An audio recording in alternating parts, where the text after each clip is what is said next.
E olha só, a gente já está aqui com os nossos bastidores, com o deputado estadual do PT do Rio Grande do Sul, Leonel Hadi, que é o policial antifascista.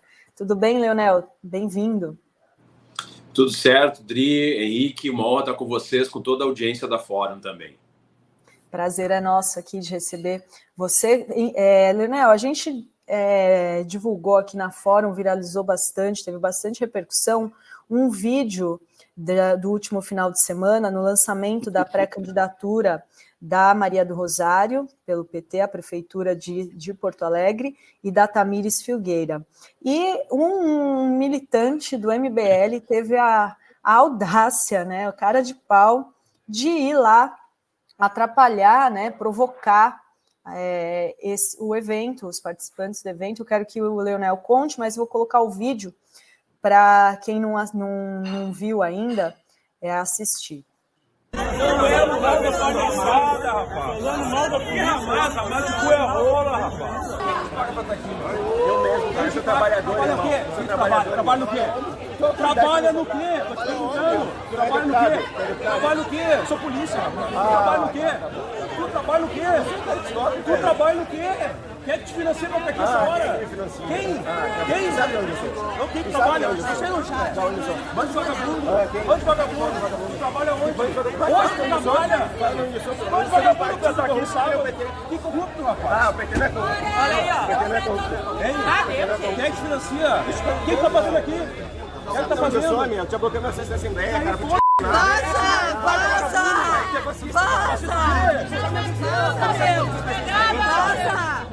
Vaza, meu! Quero saber quem é que te financia. Eu mesmo, velho. Vai trabalhando no quê? Mostra a carteira. Larga o CLT aqui que você correndo. Vai embora! Vai embora! Vai embora, fascista! Vaza, meu!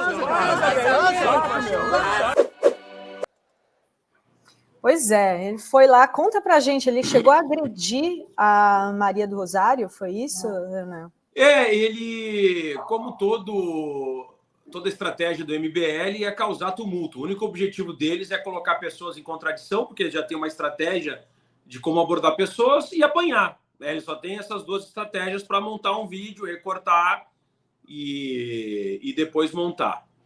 E eles foram lá questionar Rosário sobre a suposta violência praticada pelo filho do Lula, etc. Essa coisa aí que está na justiça, na mídia.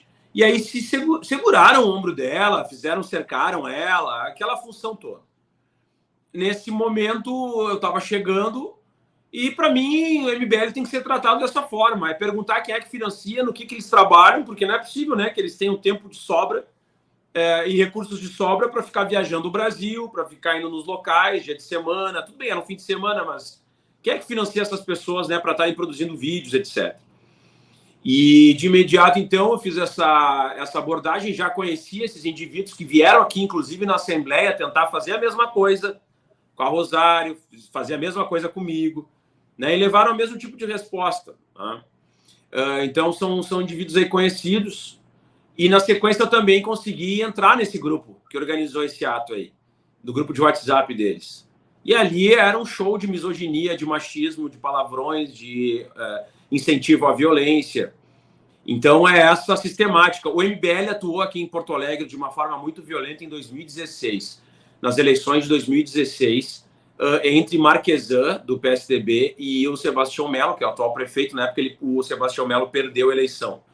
Mas tinha um coordenador da campanha do Sebastião Melo que chegou a se suicidar a partir da pressão que o MBL fez sobre ele em relação ao trabalho, horário de trabalho, que ele era, inclusive, um servidor aqui da Assembleia, em tese não estaria no horário de trabalho. Eles fizeram aqueles escrachos que o MBL sempre faz e levaram esse coordenador da campanha do PMDB ao suicídio, né, naquele momento.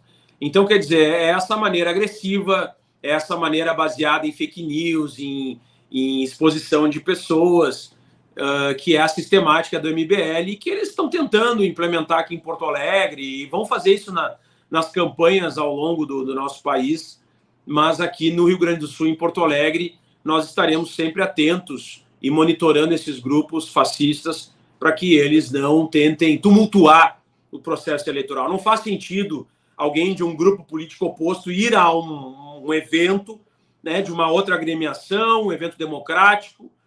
Eu acho que cada espaço tem que ser respeitado e essas pessoas são verdadeiros provocadores financiados por pessoas com interesses aí obscuros na nossa política.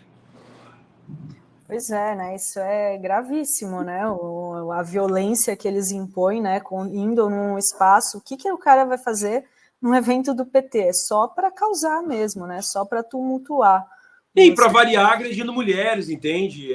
A Maria do Rosário, direitos humanos, entende? Se sentem autorizados, como bons bolsonaristas, fascistas, autorizados a praticarem violência, né? Tanto contra a esquerda, quanto contra uma candidata, né? Uma pré-candidata mulher. A real é essa. Henrique? Leonel, é curioso, né? Que, aliás, eu acho que toda vez que a gente confronta um fascista desse tipo, é muito interessante realmente perguntar o que ele faz. É claro que assim, ele não é obrigado a dizer o que ele faz para ninguém, mas é muito interessante confrontá-lo e perguntar o que você faz. Ah, mas eu estou aqui trabalhando, esse é o seu trabalho? Qual é o seu trabalho? Você trabalha para quem e onde? É muito interessante abordar dessa forma, porque, como você salientou, eles estão acostumados a agir dessa forma. Né? Isso quando não agem como hienas, parecem hienas, né, que tentam cercar alguém que está ali mais fragilizado, seja porque está em menor número, porque às vezes é uma mulher contra um grupo de homens, enfim. E é interessante que, volta e meia, eu faço algum tipo de matéria ou publico algum tipo de artigo sobre o MBL, e eu sou muito atacado porque eu sempre me refiro a esse grupo como um grupo de extrema-direita. E eles tentam ainda hoje, aquele papo furado, eles tentam uma autopecha bastante cínica de que eles são liberais, né, anarcocapitalistas, que eles são limpinhos e cheirosos e tal. E, no entanto, não são. Eles ficam, assim, machíssimos. Eles vêm para cima dizendo que ali não é extrema-direita, etc. e tal. Você vê esse movimento, eu queria saber a tua opinião e o que você sente no Rio Grande do Sul. Né? Também é uma atmosfera diferente de outros lugares do Brasil. Esse pessoal age como linha enfim, linha auxiliar do bolsonarismo bufo mesmo, o bolsonarismo mais categórico. Qual é a relação do MBL aí com essa extrema-direita mais descarada? Como a coisa funciona? Qual o ambiente no Rio Grande do Sul? Não, é absoluta. A relação do MBL é absoluta com essa extrema-direita fascista. Não há diferenciação entre MBL, direita fascista, bolsonarismo. Né? Eles tentam dar um ar mais moderno, é a única diferença. Eles tentam dar um ar acadêmico, vamos dizer assim, para a temática deles, com jovens, com descolados, com discurso de rede social, moderno. Mas a verdade é essa. Eles têm a mesma estratégia, a mesma forma de atuação, a mesma linha de raciocínio. É só a gente observar como é que o MBL retorna de forma mais agressiva nas universidades, invadindo diretórios acadêmicos, pichando, pintando, atrapalhando a dinâmica dos grupos acadêmicos, entende? Então, eles já vão direto na universidade, que é algo nitidamente fascista, né? Atacar a academia, dizer que lá só tem degenerado, lá só tem vagabundo, só tem maconheiro, não sabem nada de absolutamente nada, estão lá só para fazer algazarra, né?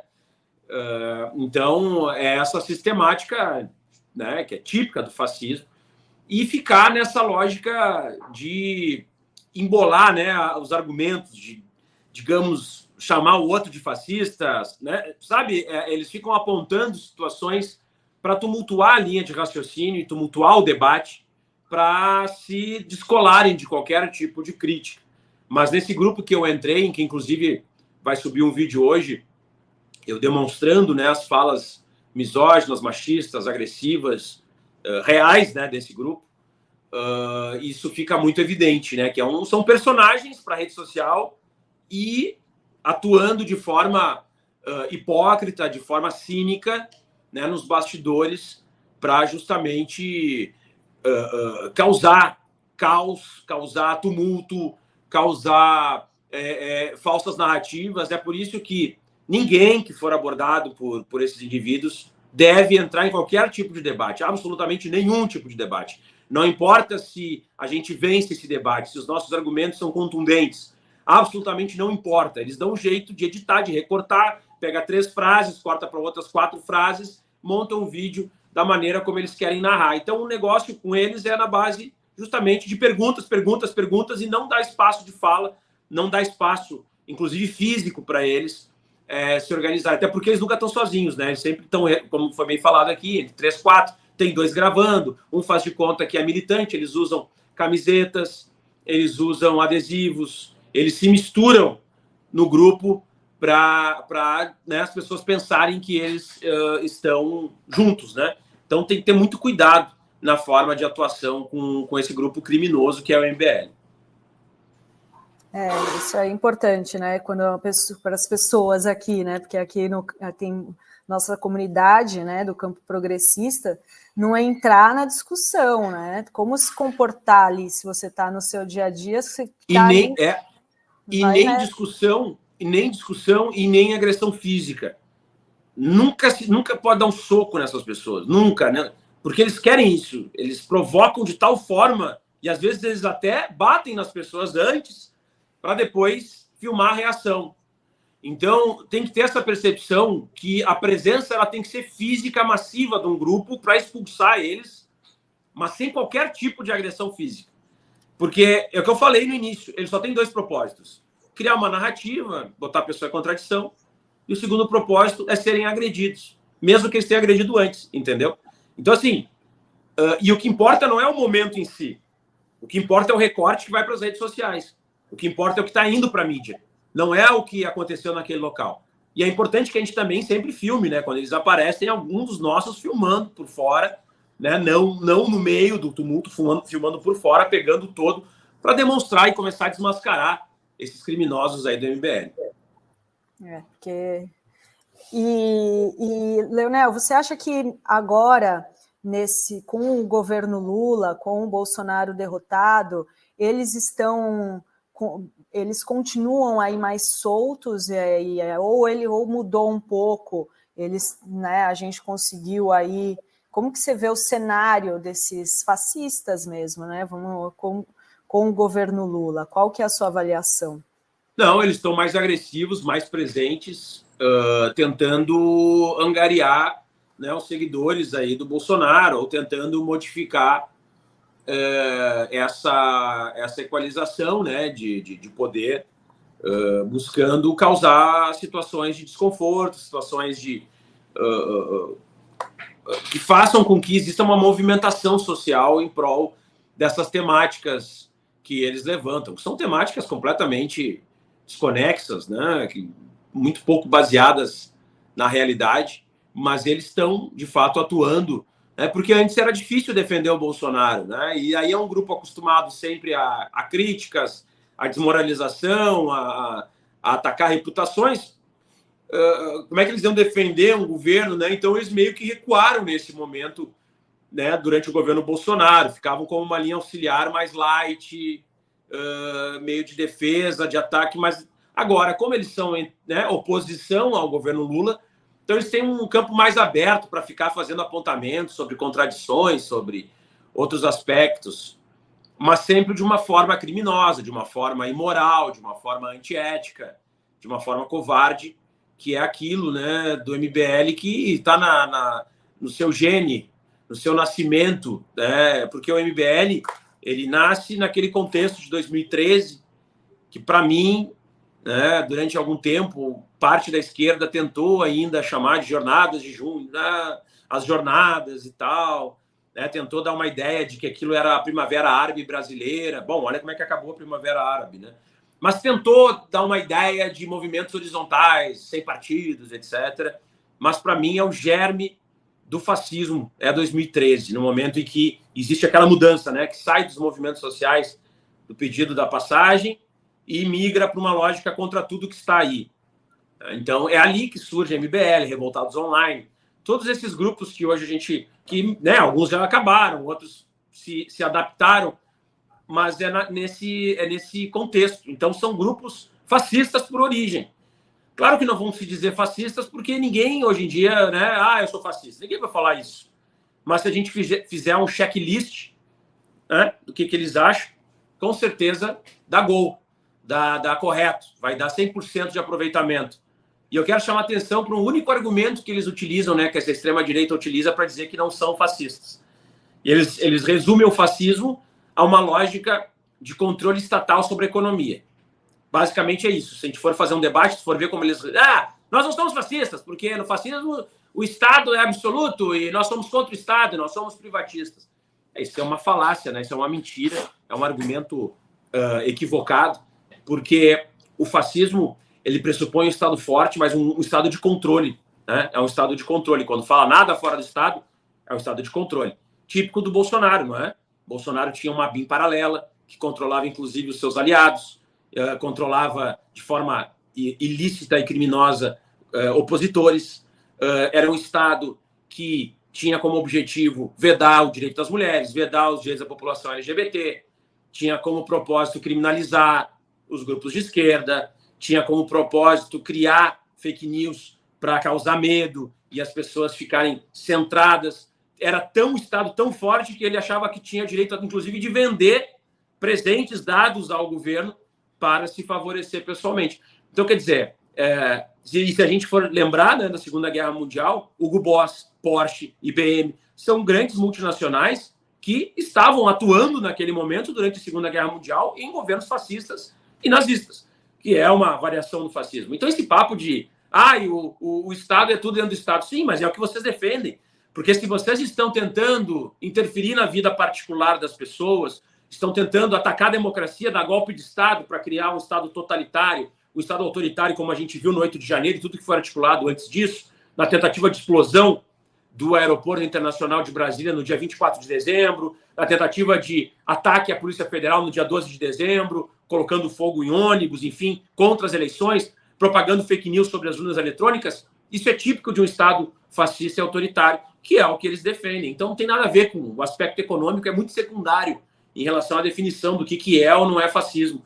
O fascismo é um estágio máximo do capitalismo, a exploração máxima do capitalismo, e numa lógica de xenofobia, militarista, crença no mito, a lógica do anticomunismo, do antimarxismo, antianarquismo. Era isso, né? O fascismo é isso. Antes de tudo, eles são anticomunistas, antimarxistas. Esse é o cerne, né? Então é um movimento de extrema-direita. Então é bom que se esclareçam essas coisas, porque eles vêm com muito papo furado, muita falácia para tentar embolar o meio de campo, né? Porque é automático. Ou tu é comunista, ou tu é fascista. Isso são polos opostos. E aí dizer, tu é comunista e fascista, então assim, não faz o mínimo sentido para esses argumentos desse grupo, e nós temos que combater isso e trazer a verdade para a população. Henrique, tem alguma pergunta? Eu queria saber do Leonel. Agora eles têm um novo totem para cultuar, não é mesmo? Eles têm uma nova estátua na sala para se ajoelhar. Já rezaram para pneu, para isso tudo, e agora estão rezando para o Elon Musk. Eles arrumaram um bilionário sul-africano que explorava a mina de esmeralda no apartheid, que falou que daria golpe em quem bem entendesse, que passou a perna no governo da Bolívia. Eles arrumaram um novo totem, tem pneu novo no altar para eles cultuarem. Eu queria saber de ti aí como é que você recebeu essa repercussão. Foge um pouco da pauta local, gaúcha, mas assim, como é que você recebeu essa nova trindade religiosa cultuada por eles? Não é nada de novo. O fascista sempre precisa de um ídolo. É por isso que eu, inclusive, acho que a gente tem que começar a chamar de fascista mesmo. Porque Bolsonaro vai ser preso. Bolsonaro será preso. Em 26 ele estará preso. Eles terão outra liderança que eles vão cultuar. E aí a gente tem que já começar a determinar quem são as pessoas, né? Senão a gente vai ficar meio focado, e não é o indivíduo, ele pode ser substituído. E o Elon Musk, isso é muito articulado. Se a gente for observar, todas as ações estão sendo articuladas lá por fora, né? Pelos Estados Unidos, junto com o Eduardo Bolsonaro, junto com o Nicolas Ferreira, toda essa galera tá organizando. É tudo muito bem pensado. Sai uma frase dele hoje, amanhã tem um ato não sei o quê, depois de amanhã tem uma entrevista, aí dá coincidência de estar no Roda Viva, tu entende? Tem toda uma articulação estratégica, temporal, articulada. Então eles já têm uma sequência de encadeamentos do que será feito a partir das estratégias que acontecerão mediante a ação do governo e do Poder Judiciário, que está sendo atacado, nitidamente. Então eles têm já né? Se o STF fizer isso, nós vamos fazer isso. Então, isso não é um ato aleatório, não articulado com os golpistas. Agora, por outro lado, isso coloca o Elon Musk dentro da tentativa de golpe de Estado, né, que nós tivemos no dia 8 de janeiro e antes, todas essas provas que já são contundentes contra o Bolsonaro, contra o Braga Neto, contra todos os braços direitos ali do Bolsonaro. Quer dizer, o Elon Musk agora, né, digamos, escancara que, de fato, né, algumas redes sociais, se não todas, atuaram de forma criminosa para articular um golpe de Estado no Brasil. Então, ele se colocou agora, né, digamos, assumiu a responsabilidade, de fato, de estar de acordo com um golpe de Estado da extrema-direita e criminoso, né, no nosso país. É interessante que ele não se incomoda com a Arábia Saudita, que é uma ditadura, né, que todo mundo conhece, sanguinária, inclusive, que isso é global, e nem com a China, que também tem restrições à liberdade de expressão, que inclusive o X não existe lá, mas lá onde ele produz boa parte dos equipamentos para seus carros, né? Curioso isso. Aí lá ele não se preocupa com a liberdade de expressão, ele não tem problema nenhum com censura real, né? Porque lá existe uma censura real. Agora, aqui no Brasil, ele está incomodado com a suposta, entre aspas, censura contra criminosos, nesse discurso de liberdade absoluta, liberdade de expressão absoluta. E quem está no X sabe que aquilo lá é um antro de perfil fake, de propagação de fake news, e é muito curioso isso. Eu penso assim, então se a liberdade de expressão é absoluta, então vamos começar a aceitar que as pessoas façam uma alusão à pedofilia o tempo inteiro, né? Dizendo, nossa, vamos lá, pedofilia, isso e aquilo. Dizer, que liberdade de expressão é essa? Ou as pessoas vão começar agora a dizer que, olha, assaltar as pessoas na rua pode ser legal, sabe? Do tipo, achar que liberdade de expressão não tem limite, que a liberdade de expressão é suprema, que a liberdade de expressão permite com que as pessoas faltem com a verdade em dados que podem impactar diretamente em processos eleitorais, na democracia, no judiciário, na polícia, com falsas informações, com ataques declarados e diretos a instituições, articulações de golpe de Estado, inclusive com as Forças Armadas, achar que alguém, um bilionário excêntrico, que não é brasileiro, que mora nos Estados Unidos, pode interferir na nossa democracia, interferir, né, de forma determinante no nosso judiciário, e essas pessoas se dizem patriotas, né? Essas pessoas que estão apoiando o Elon Musk se dizem patriotas, alguém que está interferindo de fora para dentro do nosso país. Quer dizer, os nossos, entre aspas, patriotas aqui não têm capacidade de articularem uma linha de raciocínio e combaterem isso tudo. Então, para mim, e é isso, principalmente porque é um golpista que disse, a gente dá golpe de Estado onde a gente quiser. Quer dizer, como é que um golpista está preocupado com o processo de democracia ou com falta de liberdades? Golpe de Estado nunca tem liberdade. E esse é o Elon Musk, e esses são os fascistas brasileiros, né, apoiadores do Bolsonaro, a extrema-direita que tenta se posicionar nesse processo eleitoral de 2024. E, Leonel, é curioso que vai ao ar hoje um corte meu do período da manhã do Fórum Global, que eu falava justamente disso. O principal sócio do Elon Musk no Twitter, no X, é um fundo saudita liderado pelo Estado saudita, pelo Mohammed bin Salman, que é o príncipe regente. O principal sócio do Elon Musk, que o Elon Musk luta pela liberdade de expressão de todos nós, o principal sócio dele matou, picotou e dissolveu o corpo de um jornalista, né, do Jamal Khashoggi, no consulado saudita lá em Istambul, na Turquia. Então, assim, ele é sócio de um cara que picota jornalista e dissolve o corpo em ácido, mas ele é a favor da nossa liberdade. Ele está lutando para que eu, você e a Adri possamos falar aqui livremente. Só que não, né? Só que não. E, Leonel, eu queria te perguntar, vocês continuam monitorando células, né, grupos neonazistas no Rio Grande do Sul? Porque hoje tem uma notícia que o Comissão dos Direitos Humanos no Ministério, Conselho Nacional de Direitos Humanos, vinculado ao Ministério dos Direitos Humanos, está fazendo um alerta porque tem crescido em Santa Catarina, né? Não fala na matéria no Rio Grande do Sul, uma série de grupos, inclusive grupos que vendem artefatos nazistas. Vocês continuam monitorando no Rio Grande do Sul? Como que está isso? Sim, continuamos monitorando no Rio Grande do Sul. Acredito que a gente tenha conseguido um recuo dramático desses grupos, pelo menos na propagação de conteúdos, justamente pela atuação do mandato e também principalmente pela Delegacia de Polícia de Combate à Intolerância, aqui da Polícia Civil, que tem feito uma atuação exemplar, Inclusive, conseguiu identificar o indivíduo que tinha atacado um estudante africano da URGS, aqui da Universidade Federal, que tinha sofrido ameaça de morte e racismo. Mas o que acontece em relação a isso? Questão dos artefatos. Aqui no Rio Grande do Sul, tinha uma loja que vendia pelo Mercado Livre símbolos da SS, da Gestapo, etc., como patches, né, como essas coisas que tu coloca em uniformes, né, brevês. E eu denunciei esse grupo. Fiz a denúncia junto à polícia. A polícia daí saiu da delegacia de combate à intolerância e foi para a delegacia distrital, né, da cidade lá, acho que era Gravataí. A polícia ali ela não reconheceu que esses símbolos eram símbolos de apologia ao nazismo. E aí o que aconteceu? Uma promotora do Ministério Público, porque daí esse indivíduo que era o dono dessa loja entrou com uma ação judicial, dizendo que eu tinha prejudicado o negócio dele. E, claro, o processo segue tramitando, mas ele não vai ser vitorioso, porque foi uma decisão do Mercado Livre. O Mercado Livre, inclusive, derrubou a página, né?